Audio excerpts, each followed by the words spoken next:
They called him a loser, a gaming addict with no future. Even the girl he loved used him and laughed at him. But everything changed in a single moment. One day, he opened his eyes, not in his room, but inside the very game he once dominated. And not as a hero, as a slave. The #1 ranked player reduced to nothing. But here's the twist. He kept his memories. And even more terrifying, he gained the power to travel back to the real world with the abilities he awakens in the game. Now, the bullied gamer is about to become something far more dangerous. The story opens on a desolate, war-torn battlefield, where the air itself feels heavy with death. Soldiers clash violently as chaos spreads across the barren land. Towering over the battlefield stands a monstrous hydreigon, its presence alone striking fear into everyone nearby. Amid the carnage, a soldier suddenly lunges forward, driving his blade straight through another man's throat. The victim tries to speak, his lips trembling but no words escape, only choking gurgles as blood floods his mouth. The attacker yanks his blade free and the man collapses lifelessly onto the ground. The surrounding soldiers freeze in terror,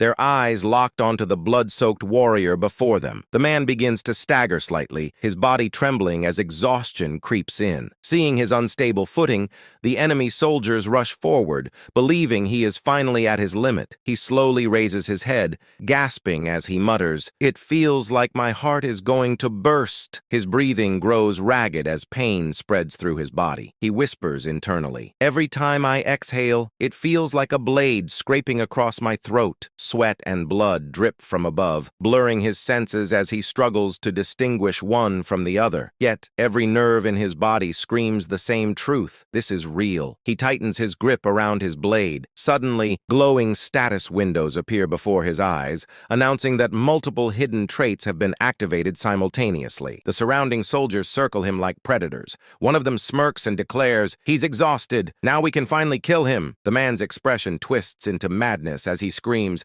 "This is reality!" The scene abruptly shifts. We flash back to a cramped, messy bedroom lit only by the glow of a computer screen. Sitting before it is the same man, Mong, slouched in his chair as a familiar message appears across the screen. Game over. He exhales heavily, rubbing his face in frustration. He mutters, "What kind of trash game is this?" Mong reflects bitterly on his life. While others built careers and futures, he spent his weekdays locked inside, consumed by gaming. Months ago, he had quit his job out of frustration and completely isolated himself, living as nothing more than a gaming addict. But in truth, he had been living this way for 5 years. 5 years devoted to a single game, a legendary waste of life in the worst possible sense. The game that consumed him was called Pangenia, a once popular title released 5 years ago. It promised players something irresistible. If you clear the game, one dream of your choosing will be granted. The claim sounded absurd, yet it attracted countless curious players with too much time on their hands. However,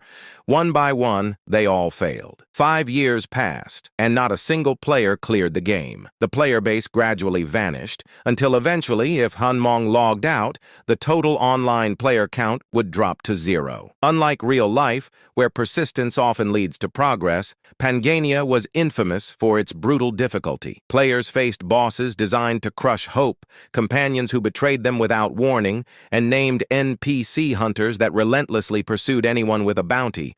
And worst of all, if your character died, everything vanished instantly. Hardcore mode, with no mercy. Mong suspected something darker, that someone, or something, was deliberately preventing anyone from finishing the game. Despite the impossible odds, he had built an extraordinary character, collecting 8 out of the 15 known unique items in existence. And yet, all 5 years of effort disappeared in an instant. Then, a notification appears. His character has been deleted, but he has received 1.6 million soul points. His eyes widen in disbelief. Even all of his previously deleted characters combined had barely earned him 80,000 points.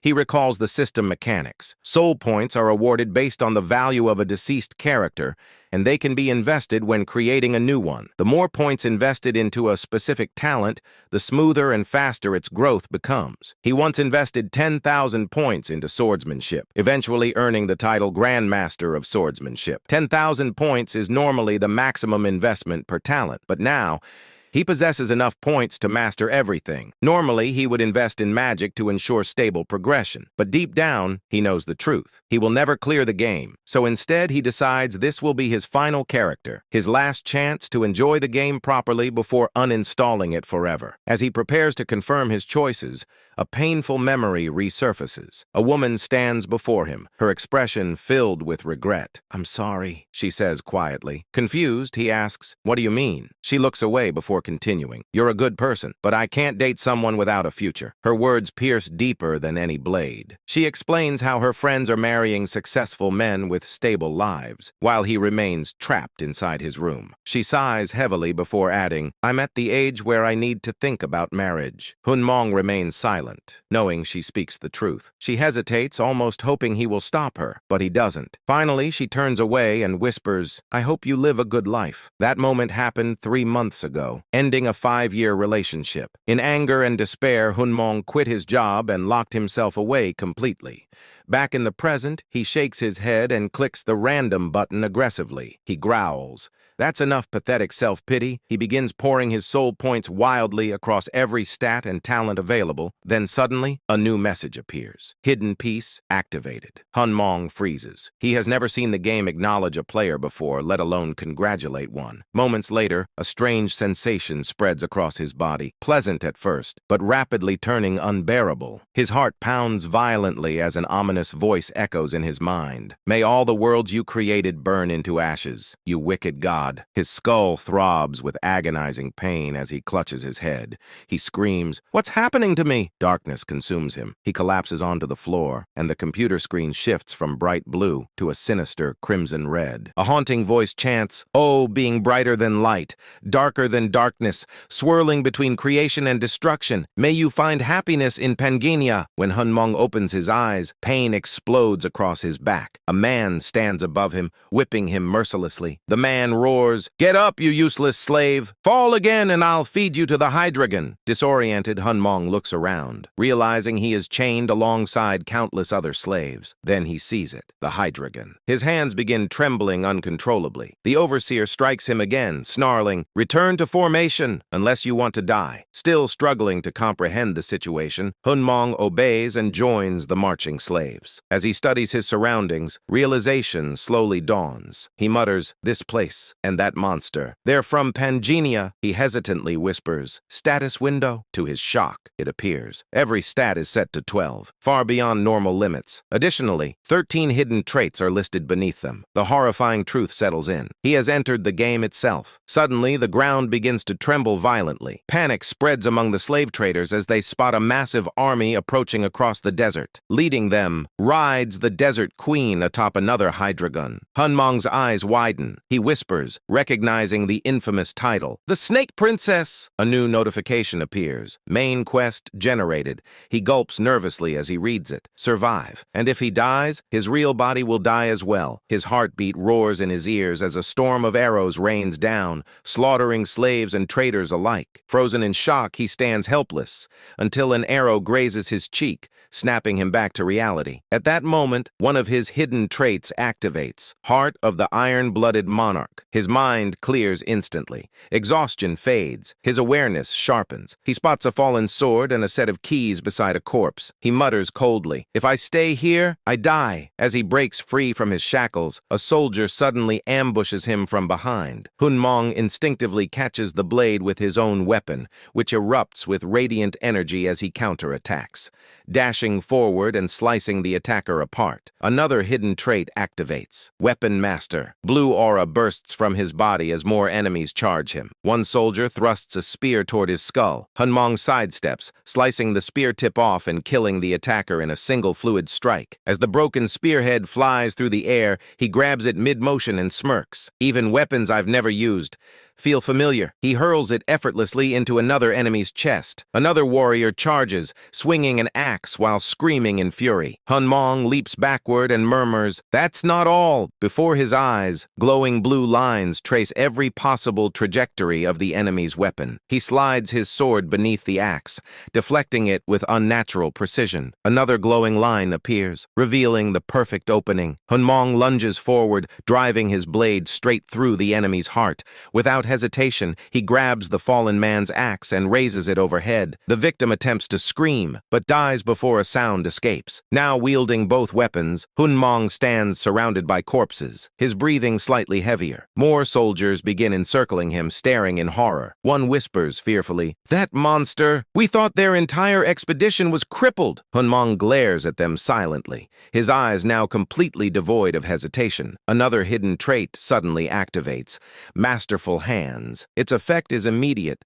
dramatically accelerating weapon proficiency growth. In an instant, both his sword and spear mastery surge to level 6. Hunmong stares in disbelief. He mutters, stunned. The maximum level is 10. Level 6 already means I can fight like a renowned knight. He exhales slowly, realizing the terrifying power of hidden traits. Without them, surviving this long would have been impossible, but even miracles have limits. His gaze shifts toward the battlefield, where at least 500 enemy troops continue to gather. He clenches his jaw. His expression darkens as frustration bubbles inside him. How am I supposed to survive this? This quest is complete insanity. The story briefly shifts into a flashback.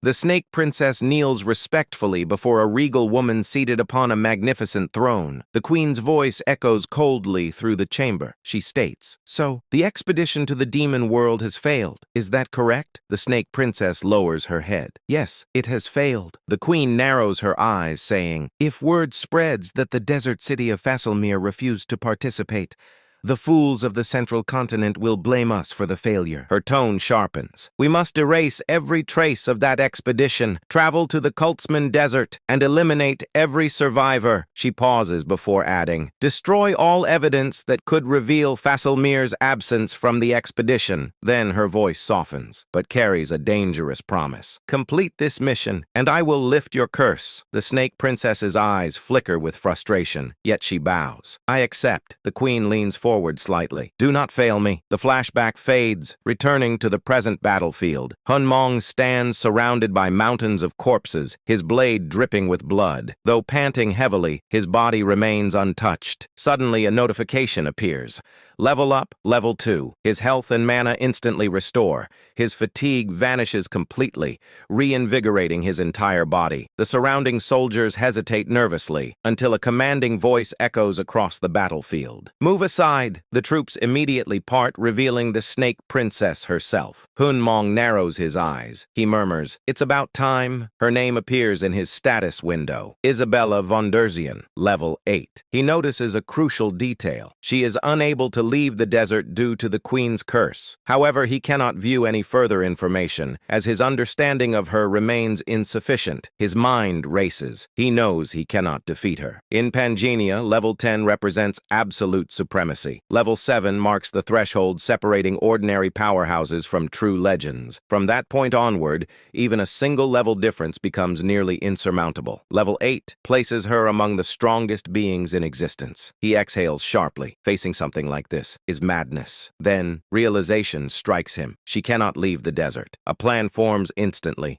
Isabella dismounts her hydrogun and approaches him slowly, her blades glinting beneath the sun. She says coldly, "Your performance was entertaining, but you die here." As she lunges forward, thrusting toward his throat, Hunmong shouts, "Do you want your curse lifted?" Her blade halts inches from piercing his neck, releasing a violent shockwave that ripples through the air. Her eyes narrow dangerously as she steps closer. "Who are you?" Hunmong straightens his posture, forcing confidence into his voice. "I read the stars and guide people toward them." He pauses dramatically before declaring, "I am the Star-Bearer." He watches carefully as surprise flickers across her face. He said, "I can remove the queen's curse and free you from the desert." Internally, he smirks. The Star-Bearer is an NPC exclusive class, obtainable only after surpassing the maximum level. He is not truly one, but he knows the lore perfectly. Removing the curse requires receiving the blessing of the stars, something only a star-bearer can grant, and Isabella desperately longs for freedom. He knows because he created her. She was once a character he abandoned due to choosing the wrong starting route. The Queen's Curse existed as a gameplay mechanic to trap players within beginner zones, but NPCs were meant to eventually travel the world. Instead, he left her trapped forever, like a bird inside a cage. Isabella studies him him intensely. What is your name? He hesitates briefly before answering. Randolph. The system confirms it instantly, permanently setting his identity. They stare at each other silently. Before she turns away, she states coldly, I will postpone your execution, but if you are lying, I will tear you apart. She gestures toward her soldiers. Escort him. He is an honored guest. Treat him with the utmost care. Moments later,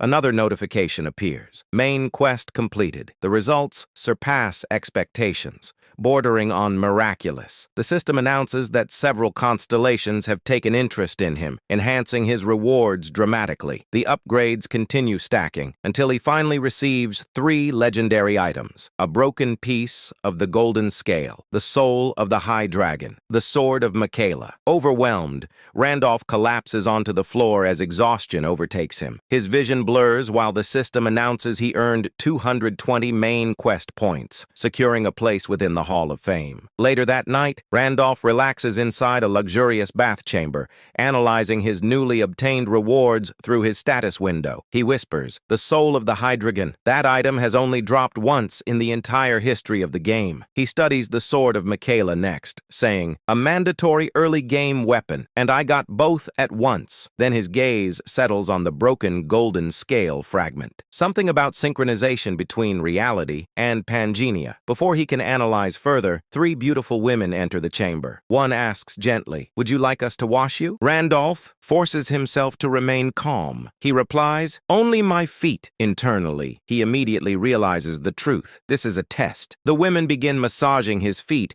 as he reminds himself that they are Isabella's chambermaids. Any visible reaction would raise suspicion, because a true star-bearer supposedly feels no sexual desire. He desperately attempts to suppress his thoughts. He mutters internally, think about grandma, think about grandma. But temptation proves overwhelming. His eyes slowly drift upward, locking onto one maid's chest. Panicking, he instantly opens his status window to block his vision. However, something unexpected catches his attention. The synchronization rate between Pangea and reality has reached 8%. Below it, a warning states, when synchronization exceeds 10%, the first crack will occur. His expression stiffens. What does that even mean? He then notices a leaderboard ranking main quest achievements. At the very top, Randolph. Because he ranked within the survival category, he unlocks a new function, log out. The system warns him that his character will remain vulnerable while logged out. Suddenly, he notices 2 familiar usernames listed among other survivors. Gracia. I love mint chocolate. His eyes widen. He whispers, they didn't quit. They were summoned here too. But the discovery means something far more important. He can leave this world. He quickly stops the maids. He declares, I must communicate with the stars. They hesitate, reminding him that he must be treated carefully. He warns, if I fail to communicate in time, I will lose my power. Ask the princess if she truly wants that. One maid panics and rushes out. Randolph sighs in relief as the doors close behind them. He mutters, that excuse actually worked. His hands tremble slightly. I was afraid I'd be trapped here forever. He opens his system window. I'm logging out of this stupid game. As the logout sequence begins, the system issues one final warning. If your character dies while you are logged out, your real body will also perish. The screen fades. Logout completed. Randolph awakens inside his apartment, back in reality. But something is terribly wrong. Outside his window, flames engulf the streets as sirens echo endlessly. People scream while buildings burn. A gigantic monster rampages through the chaos below. Emergency disaster alerts blare across every device. Randolph stumbles toward the window, whispering, what the hell is happening? Then he sees it. A massive praying mantis monster stands directly beneath his apartment, its grotesque body illuminated by firelight. It suddenly notices him and unleashes a deafening screech. Randolph collapses backward in terror. Why are monsters from Pangea in the real world?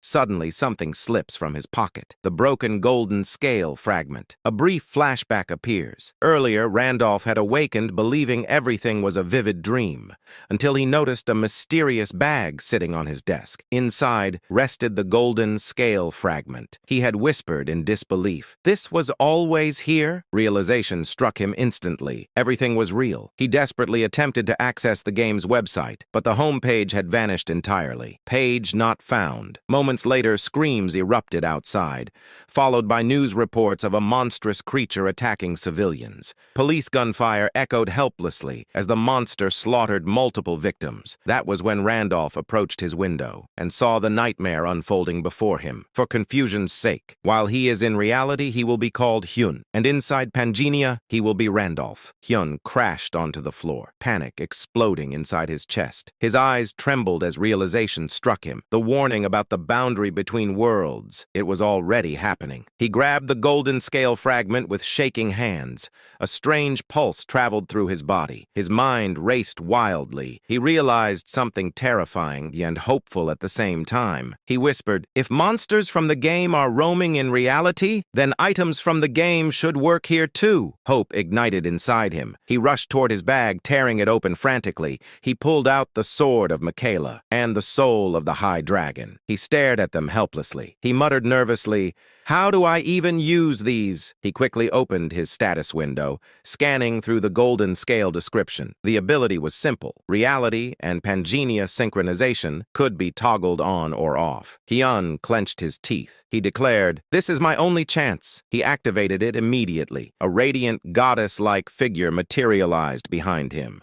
Divine energy flooded his body violently. A voice echoed across his mind. It announced, "Synchronization between worlds has been completed." The system adjusted his identity. In reality, he would be Hyun. Inside Pangenia, he remained Randolph, regardless of which world he stood in. A timer appeared before him. 24 hours remaining. Outside, chaos unfolded. A woman ran desperately through burning streets while holding her daughter tightly. The child trembled in fear. She asked tearfully, "Where is father?" The mother forced a gentle smile despite the terror. She answered, "He will catch up soon." Suddenly, rubble collapsed from above. The mother reacted instinctively. She threw her daughter away from danger, sacrificing herself. The debris crushed her body instantly. The child screamed uncontrollably. The dying woman forced her voice to remain steady. She begged, "Run!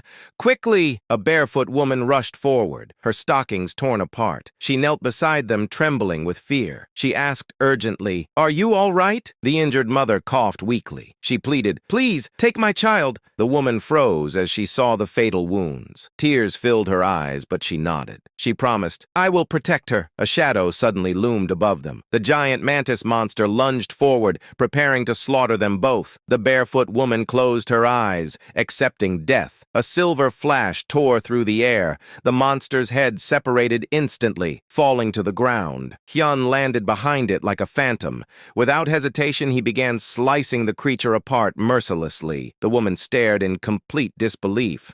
Overwhelmed with relief, she whispered shakily, "Who is he?" Another mantis charged toward Hyun from behind. She screamed in terror. She shouted, "Look out!" Before the creature could strike, a massive hydrogen head descended from the sky and crushed it between its jaws. The woman stared in horror. She asked breathlessly, "What is that?" The hydrogen roared violently as Hyun stepped onto its head.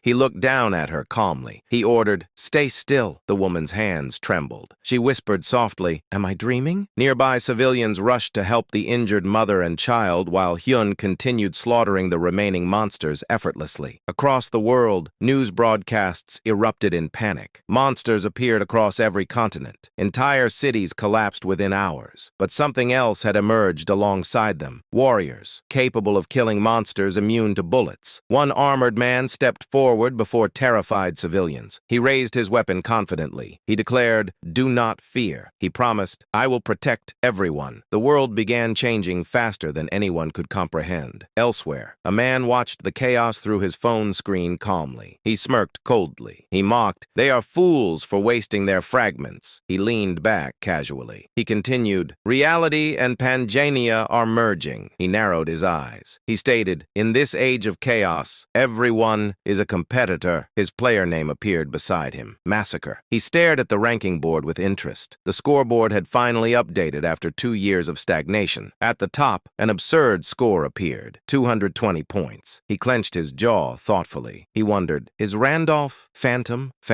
also known as Ghost, the legendary player who nearly cleared Pangenia through the Demon Realm expedition, before ultimate failure destroyed everything. Massacre exhaled slowly. He muttered, if he died during the expedition, then he must have been summoned into Pangenia. Meanwhile, Hyun slowly regained consciousness. He processed the horrifying truth. He realized monsters and players were now manifesting in reality. Players had taken the form of their Pangenia characters. Memories resurfaced from his final expedition. NPC mercenaries sabotaged their mission. Allies betrayed them unexpectedly. Every path toward the ending had been blocked by unknown variables. Hyun narrowed his eyes dangerously. He whispered, "What if they were players too?" A chilling realization settled inside him. If the boundary collapsed completely, logging out would no longer guarantee safety. He clenched his fist. He vowed, I have to grow stronger in both worlds. Later, he entered Isabella's chamber. She watched him quietly. She asked, have you finished communicating with the stars? Hyun stepped forward confidently. He answered, I came to fulfill my promise. She crossed her arms coldly. She responded, good. He raised one finger calmly. He stated, but I have one condition. She narrowed her eyes suspiciously. She demanded, what do you want? He spoke firmly. He requested, I need to go to the sanctuary. She stared at him in disbelief. She snapped, are you insane? Hyun remained calm. He explained, my second main quest requires me to obtain a class. He pointed downward thoughtfully. He continued, there is a star hidden there. Hours later, they infiltrated the sanctuary. Isabella walked through rivers of blood. After slaughtering every guard effortlessly, Randolph watched her with admiration. He whispered internally, there is no ally more reliable than her. Inside the sanctuary, a terrifying abyss stretched beneath them. Endless poison and demonic energy filled the air. A warning message appeared before Randolph. The recommended level was 8. He smiled slightly. He muttered, without my hidden trait, I would already be dead. His giant demon resistance protected him from the toxic environment. He stared into the abyss confidently. He already knew which class he wanted. Isabella studied the gap between floating pillars carefully. The wind currents below swirled violently, capable of devouring anyone who misstepped. She chuckled mockingly. She teased, you chose the wrong path. She shook her head calmly. She added, even star-bearers make mistakes. Randolph smirked faintly. He asked provocatively, are you scared? Her expression stiffened instantly. She snapped, I do not know fear. She raised her chin proudly. She declared, I am the Snake Princess. He shrugged casually. He mocked, you seem timid. Her eyes twitched with irritation. She crossed her arms. She insisted, the probability of this being a trap is extremely high. She hesitated awkwardly before speaking again. She muttered, and my leg has cramped. Randolph nodded slowly. He said calmly, then climb on my back. Her face turned red instantly. She shouted, do you have a death wish? He remained emotionless. He replied, you said your leg hurts. He continued, there is no time to waste. He spoke coldly. He warned, when the corpses are discovered, suspicion will fall on you. He paused before finishing. The Queen's pursuit team will hunt you. Silence filled the air. Finally, she sighed and climbed onto his back reluctantly. She grumbled quietly. She said, if not for my leg. He responded monotonously, of course. He tightened his grip and leaned forward slightly. He ordered, hold on tight. Then, instead of running toward the pillars, Randolph sprinted directly into the endless void below. Isabella shouted, you're going the wrong way. There is no path here. Randolph ignored her warning and leaped straight into the empty abyss. His hidden trait mutant activated, allowing him to perceive secrets invisible to normal human sight. He calmly stepped forward, walking across an invisible pathway suspended in the void. Randolph declared, this is the real path. Isabella stared in disbelief. She questioned how he could know a route that even she, the second in command of Fieselmere, had never discovered. Inside a sanctuary overflowing with poison and demonic energy, he showed no signs of suffocation. Randolph teased, I didn't know the second in command was afraid of heights. Isabella snapped, shut up. Yet she found his behavior unsettling. He seemed strangely comfortable around her, as if greeting a companion he had known for years. She asked cautiously, have we met before? Randolph replied, we've never met in the same place. He continued cryptically, I've seen you, but you've never seen me. He placed his hand against a glowing wall. The entire chamber distorted and warped until the surroundings transformed into a sacred sacred domain worthy of the name Sanctuary. Randolph explained that a domain barrier concealed the area, and only those who followed the correct path could uncover its truth. Suddenly, the ground trembled. Crimson eyes illuminated the darkness as massive golems rose from the earth, releasing overwhelming killing intent. Randolph analyzed. The Guardian this time is a golem, upper tier judging by that rune.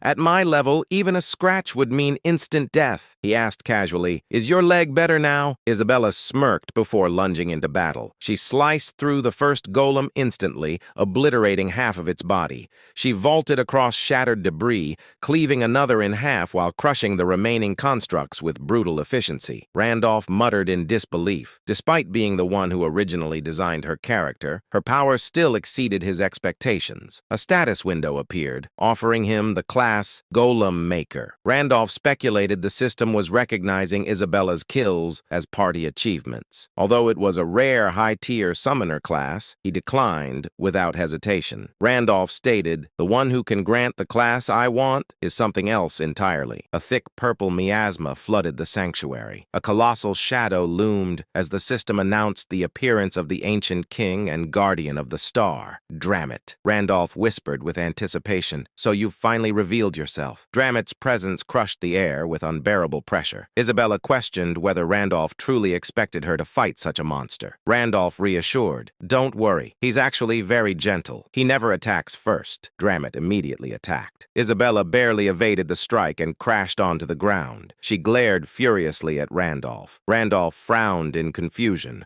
recalling Dramit as a creature that once guided players instead of attacking them.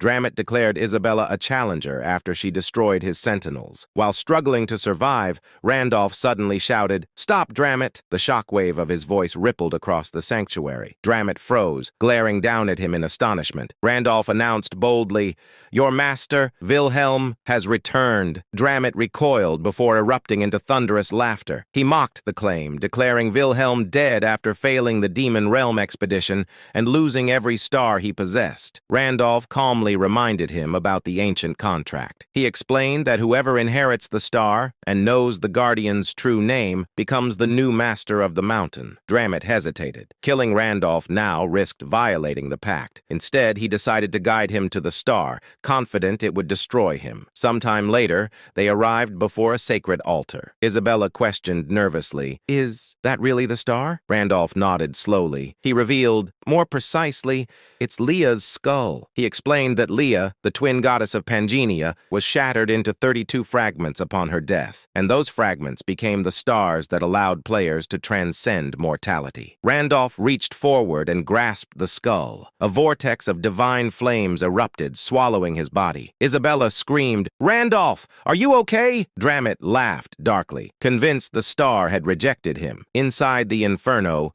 Randolph remained composed.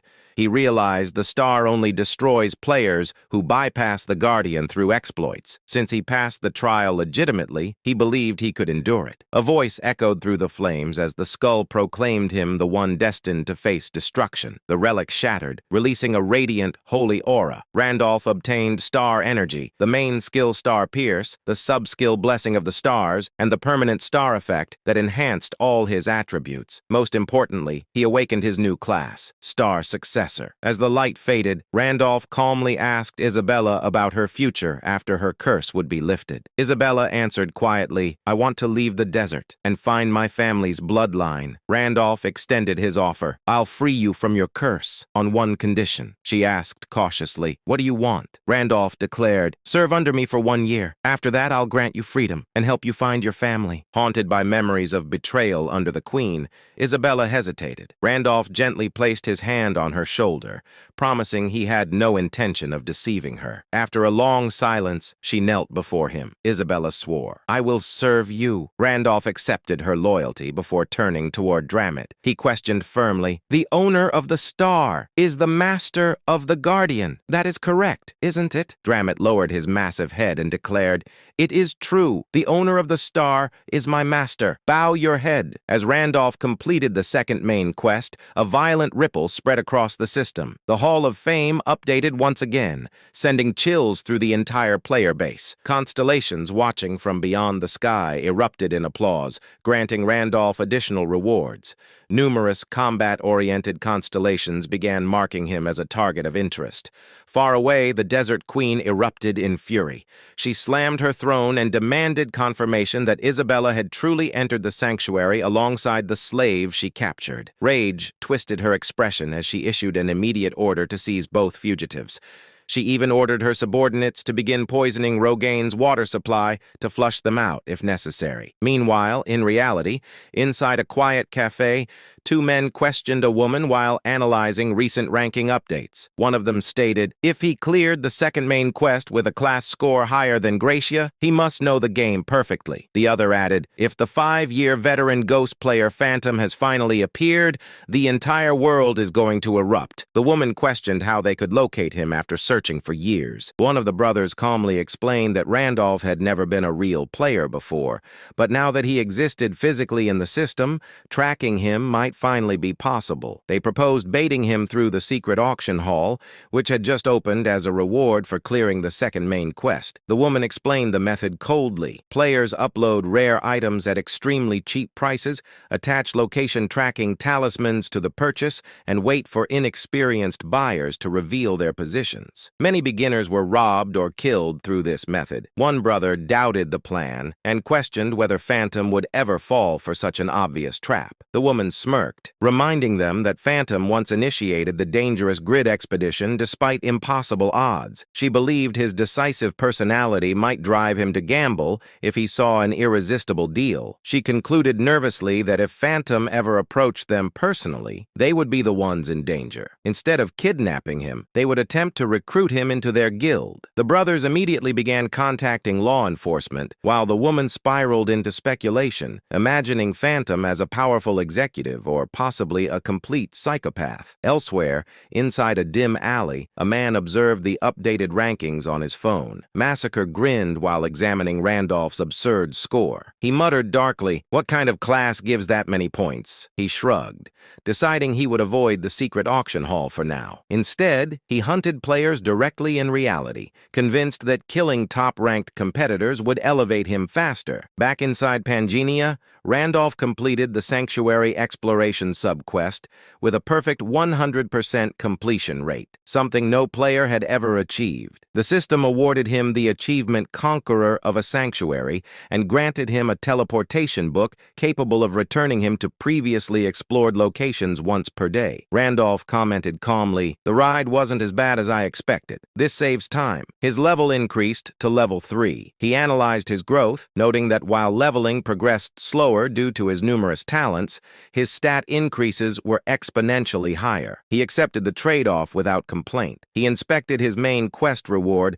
and obtained 2 extremely rare items, including the Shadow Cloak, which granted complete invisibility upon activation. Nearby, Dramit slithered across the sanctuary floor before suddenly sensing incoming vibrations. Dramit warned, "Intruders have been detected." Isabella immediately suspected the Queen's pursuit squad had arrived. She questioned their survival chances even with the Mountain Guardian's help. Randolph reminded her calmly that Dramit existed specifically to defend the sanctuary. He shouted confidently toward the Serpent Guardian, commanding him to fulfill his duty. Moments later, screams echoed throughout the sanctuary as soldiers encountered the gigantic Guardian Serpent. Isabella hesitated and questioned whether abandoning Dramit was truly acceptable. Randolph reassured her that the Guardian could never leave the sanctuary anyway. Their only survival option was escape. He explained they must reach the warp gate located at the desert's edge. Thanks to the blessing of the stars lifting Isabella's curse,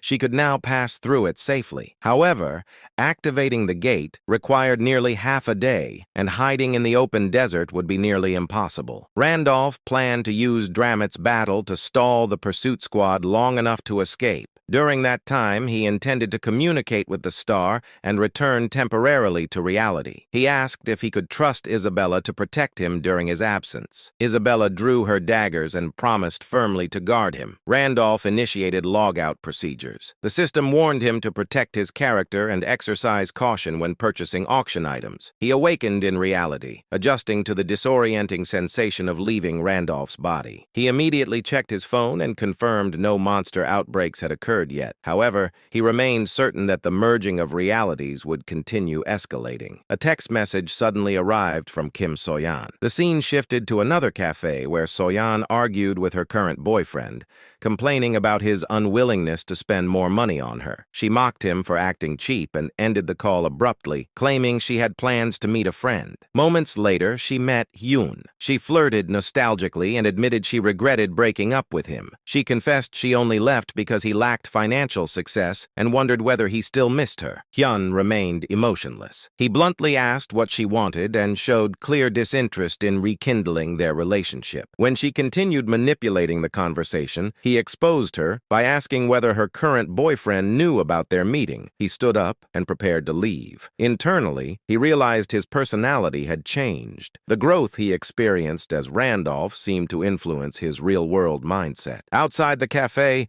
chaos erupted as civilians gathered around a disturbance. A deranged man wielding a box cutter grabbed a woman violently and threatened to kill her while screaming about being judged by society. The terrified woman closed her eyes in despair. Hyun suddenly stepped forward and grabbed the attacker's wrist. He warned coldly, "That's enough." The woman looked up in shock, recognizing him as the mysterious savior from the first monster outbreak. Hyun remained calm as the man howled in fear. His wrist was already trapped in Hyun's grip, shaking like it might snap at any moment. The man struggled desperately, trying to pull away. The man pleaded, "Please, let me go." Hyun barely listened. Inside, he was stunned by his own strength. He had unlocked only a small fragment of the broken golden scale, yet his body felt completely transformed, sharper, heavier, stronger. Holding the stranger's wrist felt effortless, as though crushing bone required no effort at all. This was not a dream, not an illusion. Something inside him had awakened,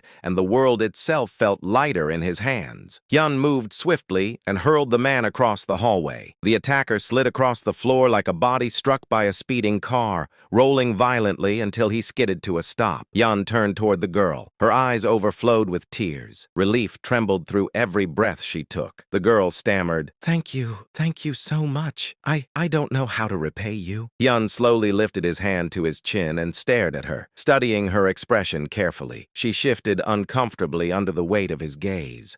The girl asked nervously, "Why are you looking at me like that?" Hyun's mind drifted away. He remembered a woman from the monster outbreak, a stranger who had covered her baby with her own body. The faces overlapped, blurred together, and the resemblance trapped him in silence. The girl hesitated and asked again, Did you want to say something?" Hyun blinked and returned to the present. Hyun answered calmly, "You just remind me of someone I once knew, nothing more." The moment barely lasted before danger returned. The attacker staggered back to his feet. His eyes were bloodshot, filled with rage. He raised his blade high and charged forward with a desperate scream. The girl screamed, "Look out!" Hyun was already moving. His body shifted fluidly. His weight slid aside in one precise step, fast and almost mechanical. The blade sliced through empty air. The attacker stumbled forward, his momentum shattered. Hyun seized the man's head, twisted with absolute control, and slammed him into the floor. The impact echoed through the hallway like a hammer striking stone.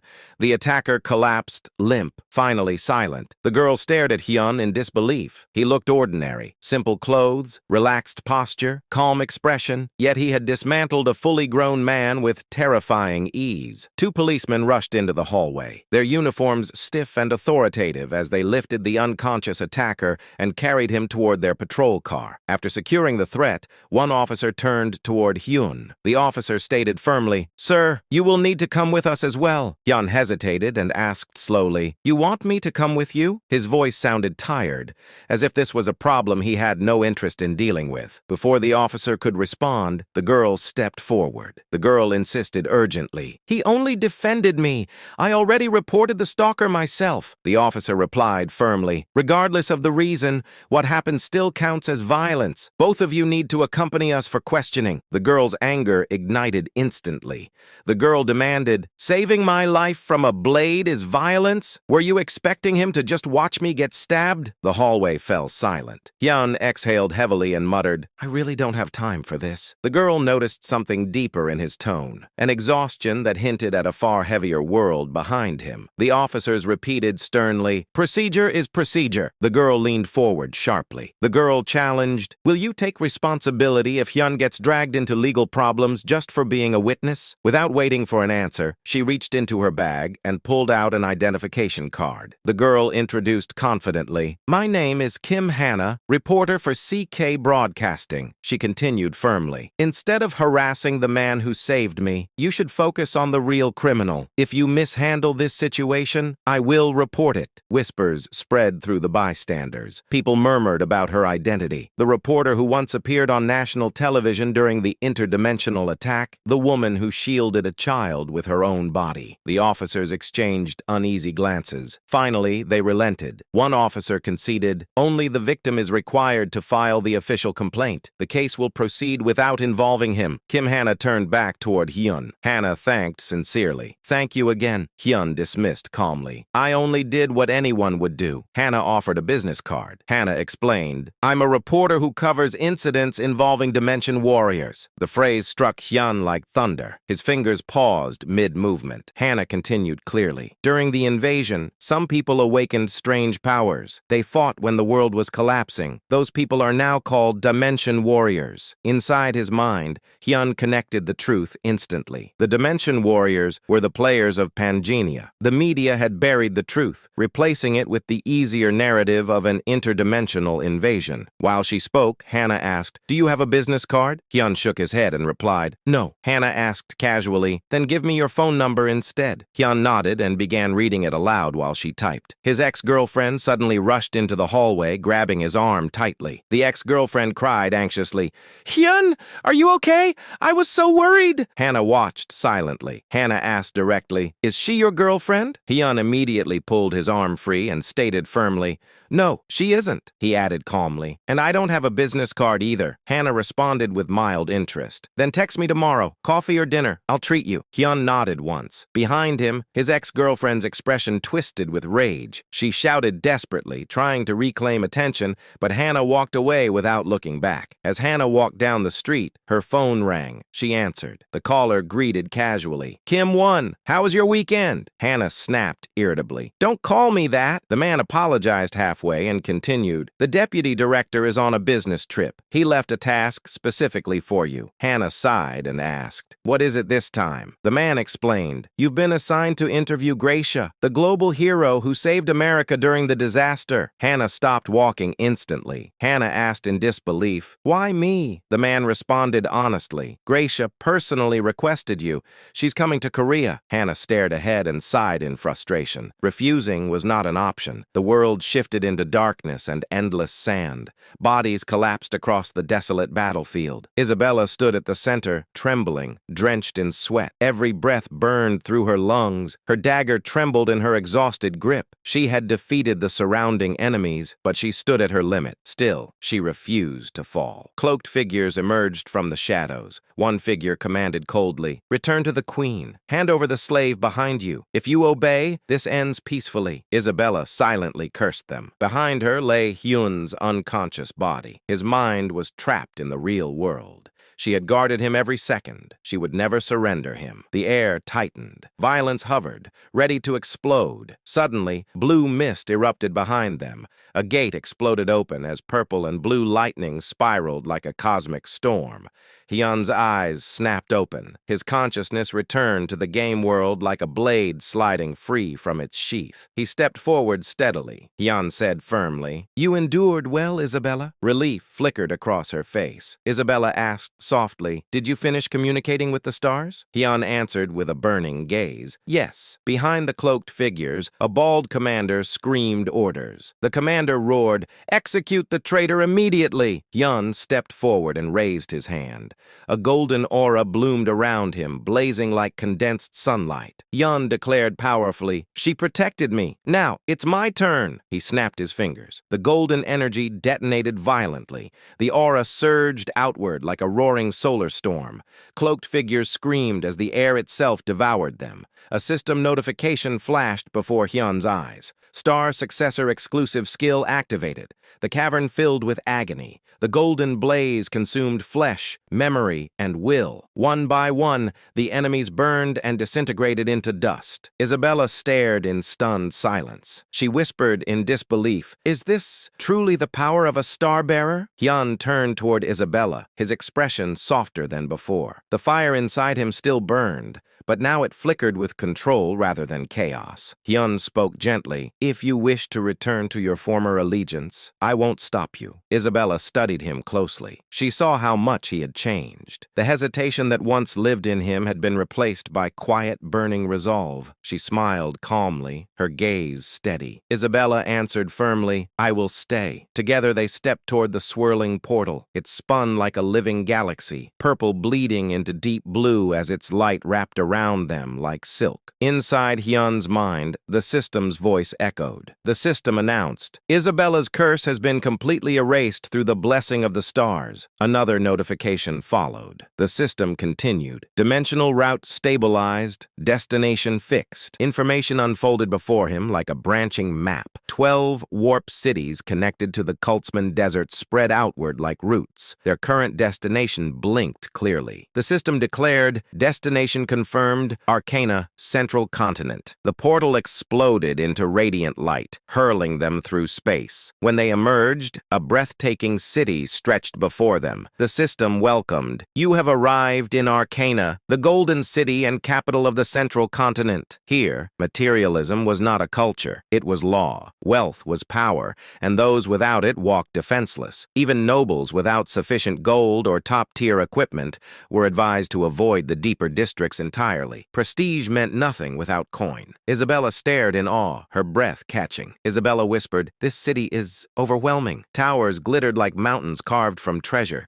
Streets gleamed with inlaid stone and polished metal. Every corner screamed wealth without restraint. Hyun explained calmly, "Arcana is called the Golden City because everything here can be solved with gold. Opportunities, power, resources, status, all of it." He continued, "We need money before we go any deeper." Isabella smiled confidently and produced a pouch. She shook it proudly. Isabella said, "I brought 30 gold with me." Hyun stared at the pouch briefly before answering flatly, "That will last one night at most." Shock froze her expression. In the desert, 30 gold could purchase 10 slaves. Here it barely counted as pocket change. Hyun explained, "Arcana's economy is bloated. Prices can be 10 times higher, sometimes more. Everything revolves around gold." Isabella asked uneasily, "Then what do we do?" Hyun casually pointed his thumb behind him. Hyun replied, "We don't need to worry.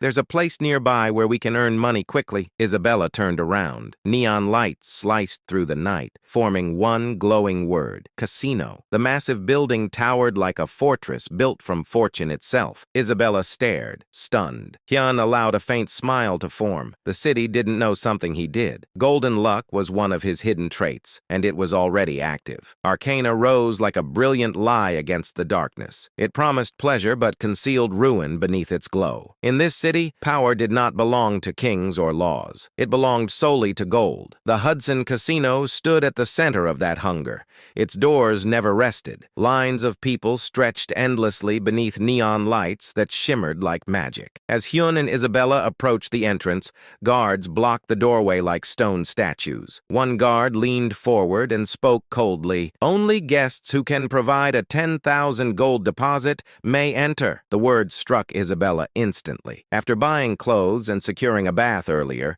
she had barely 100 gold remaining. She leaned closer to Hyun, whispering in embarrassment. Isabella admitted, "I didn't know about this rule." Hyun answered calmly, "It doesn't matter. We never had enough gold to begin with, and the clothes were necessary." Behind them, the waiting crowd grew restless. Murmurs sharpened into insults. Some shouted for them to step aside. Others mocked them as beggars wasting time. The guard ordered sternly, "Leave Leave immediately. Isabella lowered her head, shame burning across her face. Every stare felt like a blade piercing her back. Hyun stepped forward without hesitation. Hyun opened his palm. A soft blue glow spilled into the air, illuminating the guard's face like moonlight. It was the Fairy Queen's tear, flawless and radiant, far too valuable for such a place. Hyun placed it casually onto the counter. Hyun stated simply, "I'll use this as collateral." The guard froze. The air shifted instantly. Every insult vanished into stunned silence. Even the casino workers inside felt the weight of the artifact and dropped to their knees as the system identified the item. Floating words appeared before their eyes. Raid class, immortal, limit-breaking artifact. The guard's voice trembled as he spoke. The guard declared, "VIP guest confirmed, please follow me." He bowed deeply and guided them inside. Once they crossed the threshold, Isabella finally spoke. Isabella asked, "What exactly did you give them?" Hyun answered calmly, "The Fairy Queen's tear, a sanctuary talisman worth at least 1 million gold." She stared at him in disbelief. Isabella asked, "Are you really okay with risking something that valuable?" Hyun replied evenly, "I'll win what I need and take it back later." His confidence felt unnervingly steady. Inside the gambling hall,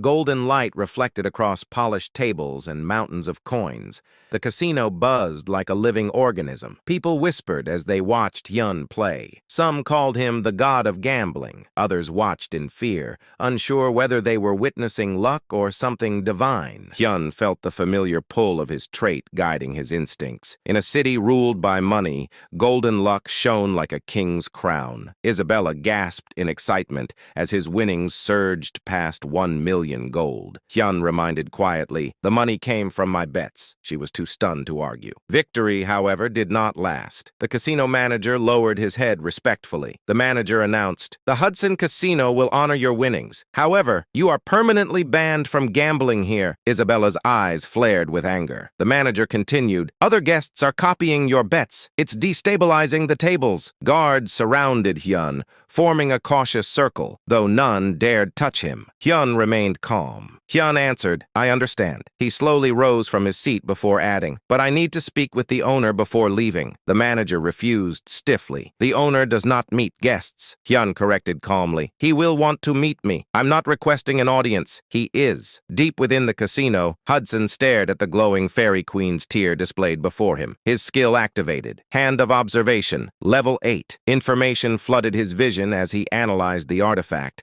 confirming its authenticity. His heartbeat quickened. Only the Fairy Queen's knights carried such talismans. Even defeating one required multiple level 10 elites. Obtaining such an artifact was nearly impossible. No merchant sold them. No collector surrendered them. Yet a stranger had casually used one as a deposit. A guard knocked on his office door. The guard reported, "The man who left the talisman requests to meet you. He claims you would want this meeting." Hudson smiled slowly. Hudson ordered, "Bring him in. Prepare tea." In a private chamber behind the casino floor, Hudson sat across from Hyun on a velvet couch. Isabella remained beside Hyun like a vigilant shadow. Hyun leaned back casually, one leg resting over the other. His posture radiated calm authority. Hudson studied him carefully. He expected overwhelming power. Instead, Hyun looked like a traveler resting between long journeys. Still, his eyes held sharp confidence. Hudson asked, "You said earlier that I would want to meet you. Why?" Hyun answered calmly, "Because the casino needs that talisman more than I do." The statement hung between them like a drawn blade. Hudson chuckled softly, both surprised and impressed. Hudson admitted, "You're correct. I collect rare talismans. I plan to contact you myself to negotiate for it." Hyun nodded slightly. Hyun stated simply, "I'm willing to sell if the price is right." Hudson's expression brightened instantly. Hudson offered smoothly, 2 million gold. A generous offer. Isabella nearly shouted when she heard the number. Her eyes widened in disbelief as she tried to process it. Isabella exclaimed, 2 million gold for a single talisman? Hudson watched confidently, certain the offer would end negotiations, but Hyun showed no reaction. His expression remained calm, unreadable. A moment of silence passed before Hyun finally spoke. Hyun stated evenly, 20 million gold. The room froze. Even Isabella felt her breath stop. Hudson's confident posture cracked instantly. Hudson responded slowly. 20 million could purchase an entire mansion in Arcana's central district, land that even nobles struggle to obtain. He steadied himself and continued carefully. Hudson argued, a talisman designed for reforging weapons cannot possibly hold that value. Hyun met his doubt with unsettling calm. Hyun replied, it is not worth that price to me. It is worth that price to you. Hudson's hand trembled slightly. Hyun noticed immediately. Hyun leaned forward slightly, his tone still composed. Hyun explained, the Fairy Queen's tear is not a collector's piece for your shelf. He paused briefly. Hyun continued, it is the key you need if you want to enter the city council. Hudson fell silent. Hyun spoke steadily, exposing the truth Hudson had hidden behind wealth and influence. Hyun explained, joining the council requires reaching level 10. For combat classes, it is difficult, but possible. He continued calmly. Hyun added, for someone whose profession is built around money and influence rather than combat, that barrier is impossible to cross. Hudson's eyes darkened. Hyun concluded, unless you possess equipment that removes class restrictions, the Fairy Queen's tear allows that. The words struck with perfect accuracy. Hyun spoke softly, almost gently. Hyun said, Serengeti. The name alone caused Hudson's body to stiffen. Hyun continued quietly. Hyun revealed, Serengeti, the pure white knight, the only daughter of Marquewiser of the Balran Kingdom. Memories surfaced inside Hyun's mind. Back when he believed Pangenia was only a game, Serengeti had fought beside him during the Demon World Great Expedition. She commanded 500 knights and stood unwavering even against death itself. In the final battle, she sacrificed both her legs to protect him from the Demon King. Back then, Hyun believed it was nothing more than scripted tragedy, a dramatic cutscene meant to move the player. But everything changed after Wilhelm's death,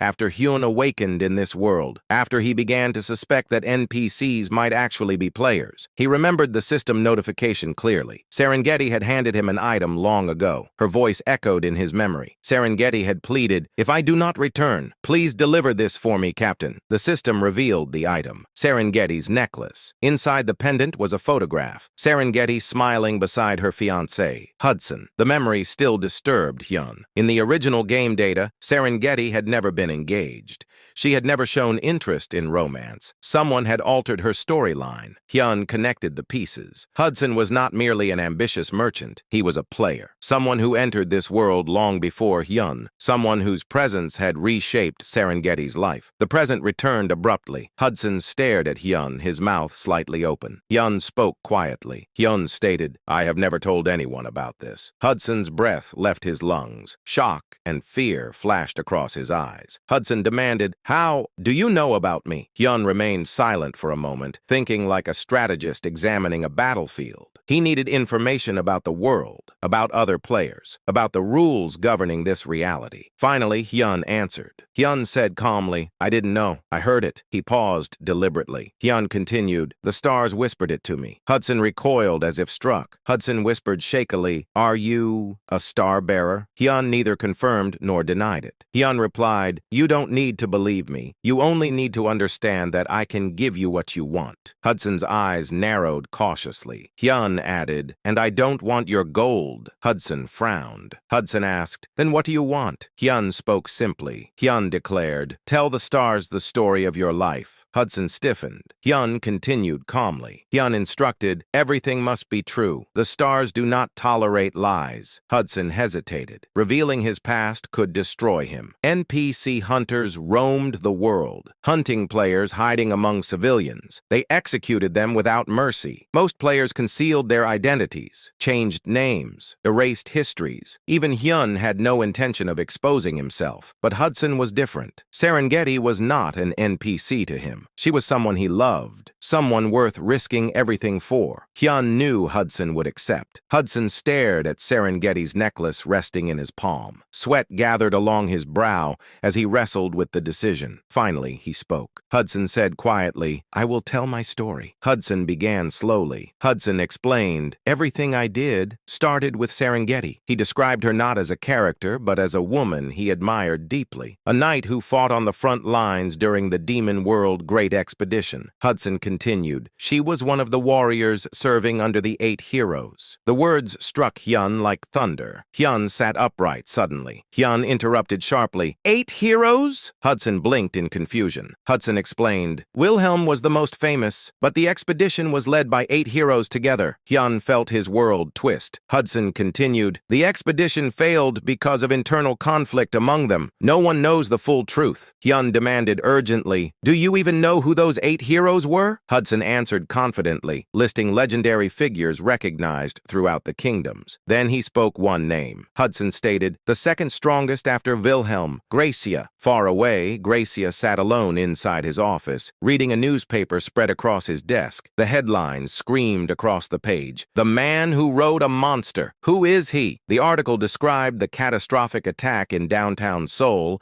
and the mysterious rider who descended from the sky atop a giant mantis to save countless civilians. Gracia read carefully, his eyes narrowing. His assistant approached and spoke respectfully. The assistant reported, your interview with the Korean journalist Kim Hannah has been arranged. He continued, the government suggests bringing her to the United States. Gracia shook his head. Gracia replied firmly, no, I'm going to Korea myself. The assistant hesitated. Gracia continued quietly. Gracia admitted, I have a feeling the man in this article might be the friend I've been searching for.